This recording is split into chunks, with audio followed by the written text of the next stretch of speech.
You go up the back of the room. Macquarien's theatre troupe will conduct regular performances and workshops.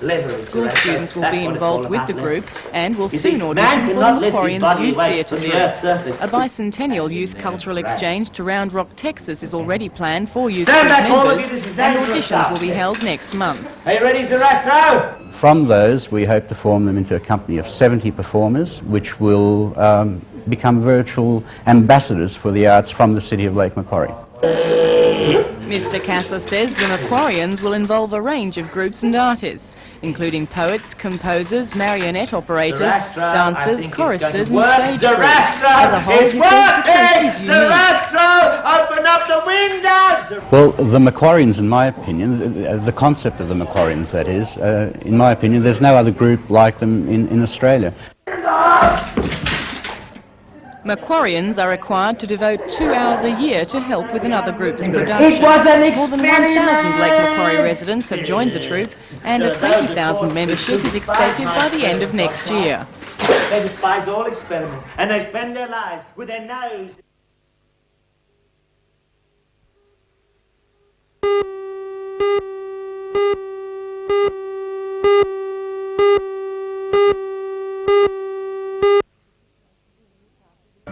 In Newcastle, the situation is getting quite desperate. A spokesman for Woolworths said some of their stores, such as Jesmond, were simply shot to pieces. Others were running very low on stock. Most shops said they were waiting for a hearing to go before the full bench of the Arbitration Commission regarding stand-down notices before they made any decision about how many workers would have to be stood down.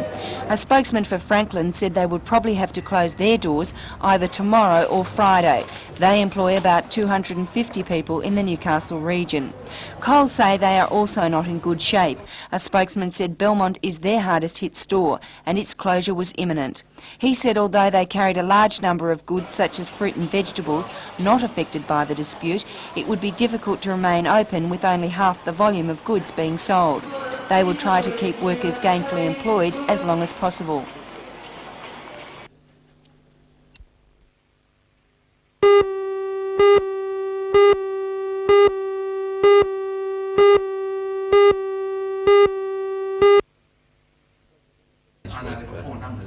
President of the Chamber of Commerce and Industry, Peter Rundle, says it's an election budget and we should expect an election sooner than later. He says the drop in capital works outlays will put pressure on the private sector to take up the slack. Well, we're pleased to see the Tangara project and the Rankin Park expenditure, but it appears that the spending in the Hunter region is down a lot more than the rest of New South Wales. Is that cause for concern? I think it certainly is cause for concern with the problems we have in the coal mining and other industries in Hunter. Are you happy with the payroll tax exemptions announced in the budget? Certainly we approve of those and will certainly help smaller firms. On the other hand, of course, they don't help larger firms.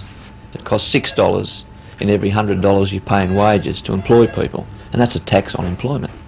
Trades Hall Secretary Peter Barrick says workers are happy no new taxes have been imposed on everyday items. He disputes, however, the real value of government moves to assist the coal industry. They're really juggling at the figures in terms of not increasing prices in a period of time when coal production is decreasing. So there's not a great deal of benefit there to the coal industry in real terms. I think something more constructive needed to be done. The housing industry fared well in the budget, but the Master Builders Association is concerned about the impact the budget will have on other forms of construction. Construction in general terms doesn't fare the same way. They're talking about a reduction in spending in the Hunter and Public Works of last year 356 million down to 247 million. That's virtually a 100% reduction, and I think that is a very serious side of it. And there doesn't seem to be a great deal of new public works. Most of the funding items are for projects already in operation.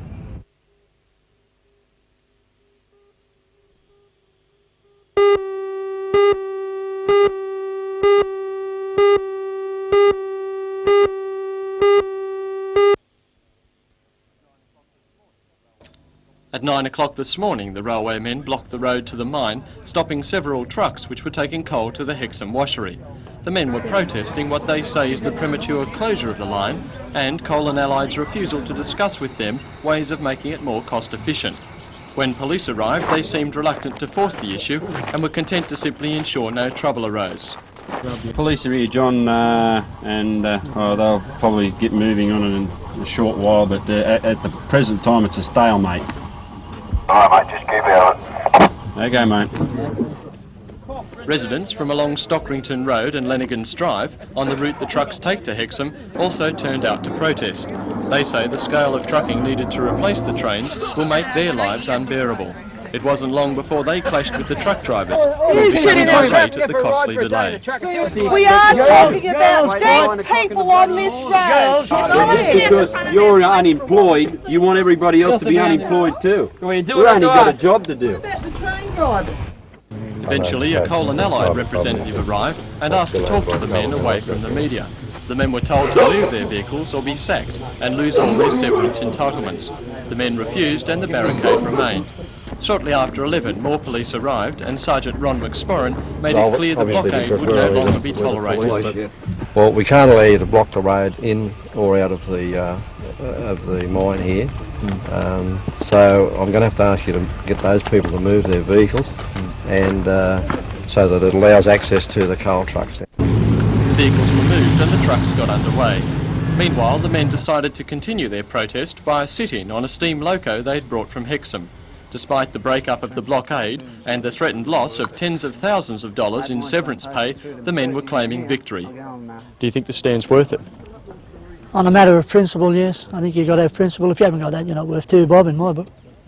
Yeah, but you've lost an awful lot. I have lost an awful lot. I believe that I think in the long run it'll be given back to me on a few points. We haven't finished fighting yet. I believe the stand that we're taking is the right stand. Otherwise I wouldn't be here doing this. However, this afternoon, Coal and Allied called the protest a publicity stunt. Chief Executive of the company, Bruce Thompson, says the railway is simply uneconomical and will not be reopened.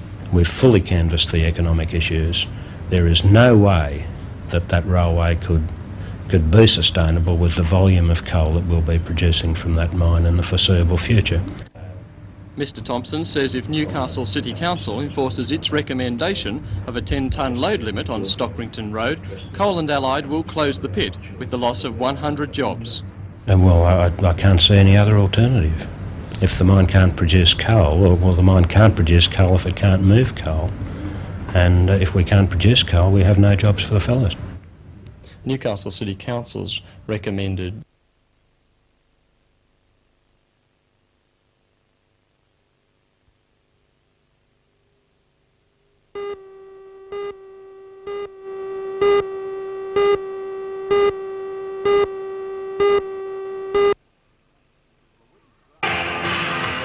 Louise Grach and Andrew Patterson will be teaming up in the doubles event in this weekend's New South Wales Aerobics Championships being held at the University of New South Wales. Louise was first in the doubles section of this year's Newcastle Championships, while Andrew came in second. Also competing will be the 1985 Australian champion Tracy Willis and winner of the ladies section in this year's Newcastle Championships, Gillian Farrell. Heats in this weekend's state titles will be held on Saturday and Sunday, with the finals expected to get underway at 4 o'clock on Sunday afternoon. Competitors are judged on how closely they follow another instructor, as well as individual movement, coordination, and of course, fitness.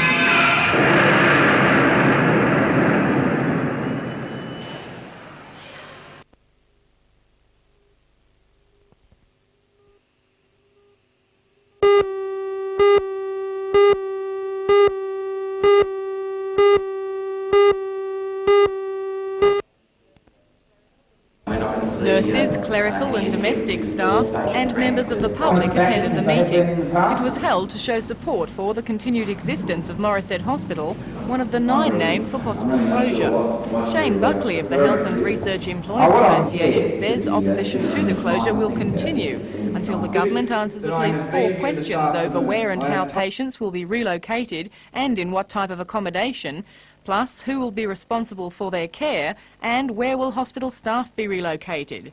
Mr Buckley doesn't expect the answers to be forthcoming and says those affected by the proposal won't give in easily. I think the government will have a very hard job on their hands to close Morisset Hospital. The feeling of the township is very, very hostile towards this situation, and I feel we'll drum up enough support to stop this proposal. What sort of impact on the local community would such a closure have? Well, the local RSL club has said that it will actually send them to the wall. I've assessed in the township of Morisset there would be approximately a loss of 106 jobs in that region.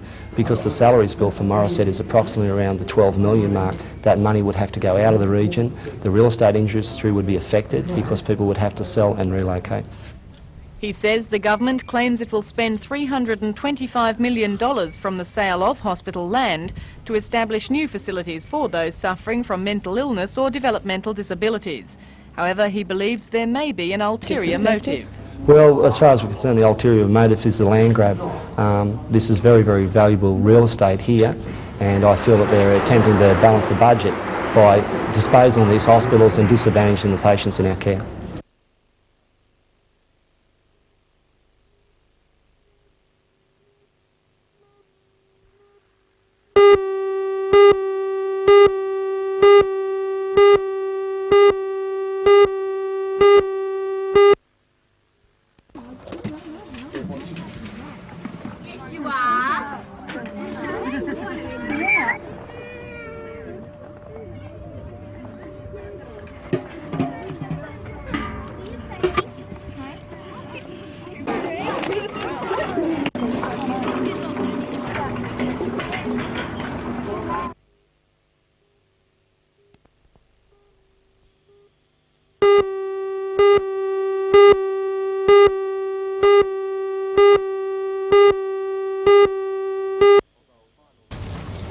Although a final result won't be known for several days, the ALP has lost ground in the Lake Macquarie elections. For the first time in 3 terms, Mayor Jeff Pasterfield has had to go to preferences in a fight to retain his title against independent challenger Ivan Welsh.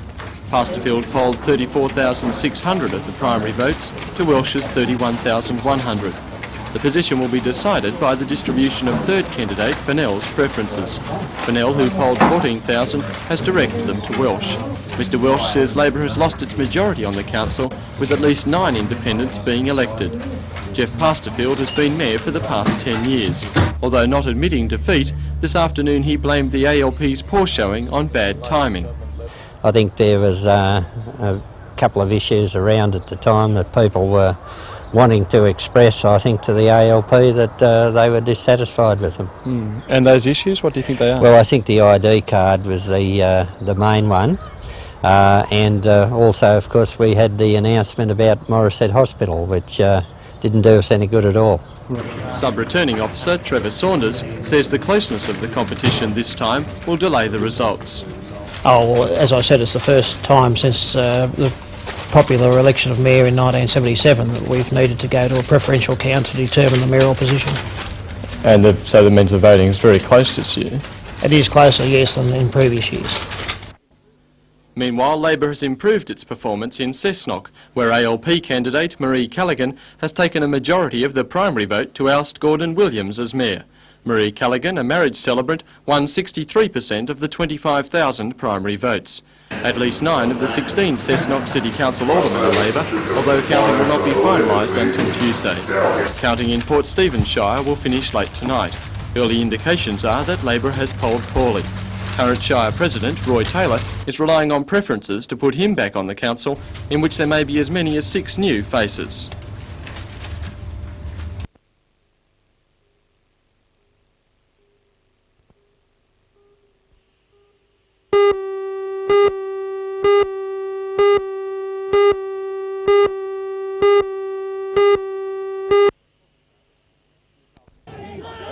Newcastle Soccer Club entered the National Soccer League in the late 70s, and last night its members voted this season had been their last. The club has faced a continuing problem of finance and sponsorship, and managers say the club only just survived this year. So when Austral United, based at Birmingham Gardens, offered to take over the club, the offer was gladly accepted. What they've got to offer us, of course, is they have a licensed club, they own their own ground, and they've got ambitions to play at the highest level in soccer.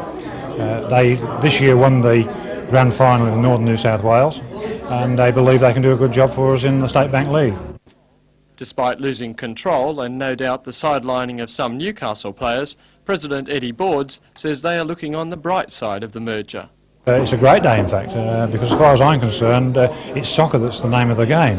And if we can improve that particular aspect, we've done a good job. And no, it's not a sad day at all. So it's quite a happy day, actually.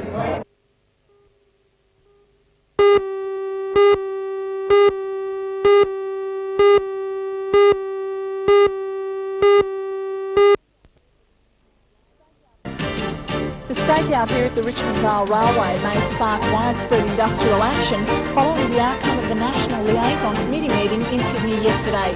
The FEDFA now has full support from 4 other major unions. For all the news, join us tonight at 6.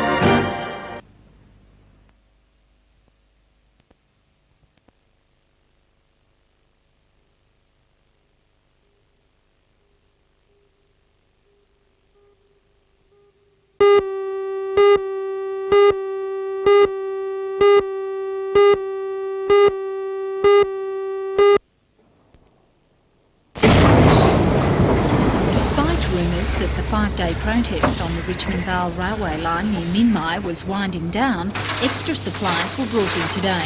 Still steaming, number 25 was also refuelled in preparation for what the men described as a long wait ahead. At a meeting of the National Liaison Committee in Sydney yesterday, the protesters were given full support by the 5 major coal unions.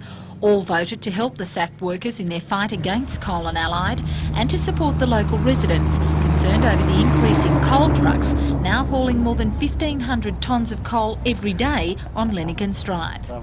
There was unanimous support for the action taken by the workers to try and retain their jobs. There was due acknowledgement paid to the views of the residents about what's happening here with the conversion of coal to road. And well, I'm here today to convey that decision of support to the residents and the members of the union. The unions say their action is part of traditional resistance by miners to the loss of jobs within the industry. And despite Premier Unsworth reversing a recent motion of support, the outcome of talks later this week will decide just how much pressure will be placed on coal and allied. Well, the struggle will continue. We might have to increase the pressure on the company in order to get some more favourable response for both the workers here at Richmond Vale Railway and, of course, indirectly for the residents of this district. Encouraged by the union support, the protesters say they'll stay put until the dispute is finally settled. At the moment we're digging in to stay in. We're giving our union organisers total support and we're staying until Coal and Allied have meaningful talks with us. How do you feel about the outcome of yesterday's meeting?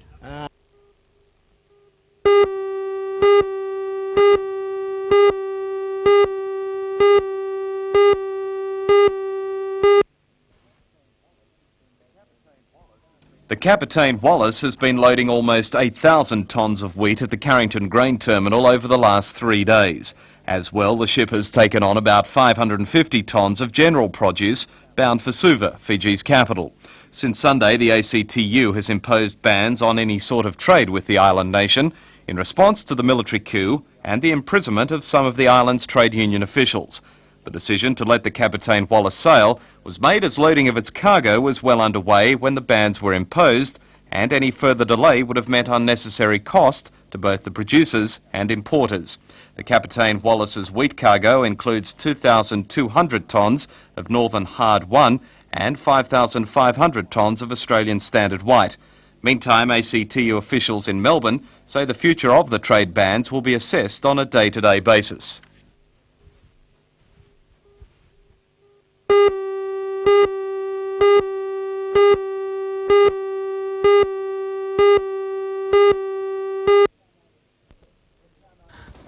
It's now 9 minutes to 3. Then we're going to talk to the final For the thing and get an last answer. few Ray, audience you still surveys, there? 2HD has been rating Hello, Ray. second behind long-time frontrunner 2NX. born But Ira this Gross latest around result Washington, puts New the York Sandgate broadcaster at the top of the radio station popularity poll for the first time What do you since think it our began answer might be? transmitting 61 years ago. There's one Breakfast thing we've announcer got in Pat common Barton with and Mr. Warwick Cooper. Teese maintain their #1 positions, and needless to say, General Manager David Baldwin is ecstatic with the results. I didn't expect that we would drop because we've done nothing wrong. I just expected to sort of retain the audience that we've got, because we are programming to an adult audience of Newcastle, and we didn't do anything wrong, so I didn't expect to fall. 2HD won the survey with a 27.6% share of the audience. 2KO was second with 26.7, 2NX third with 26%, then came 2NC, 2NURFM, ABC FM and 2NA.